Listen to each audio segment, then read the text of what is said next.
Listen, you can't convince me that the BBC aren't fishing for the wrong type of engagement in sharing this clip. Because, look, I am someone who will always defend the integrity of the women's game. I hate it when people try to compare.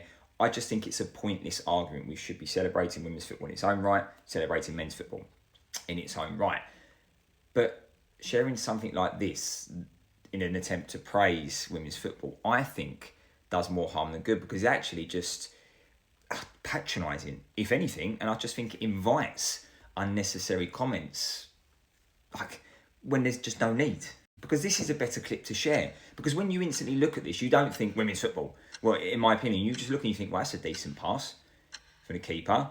Nice little cut back here. Shift the body position.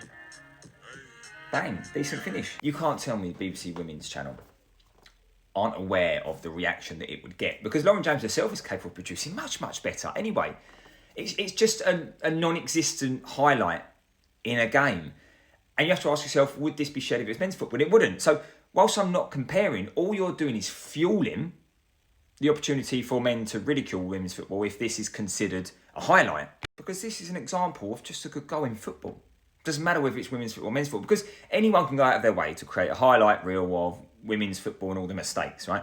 But you could actually do the same thing with men's football. But what you don't need are innocent clips of non-events in a game being glazed, where it just gives the opportunity for people to just ridicule women's football off the back of it. As it was, Lauren James was at the double in a 4-0 victory against the Netherlands, which now means England just have to get past Wales and they'll be in the knockout stages.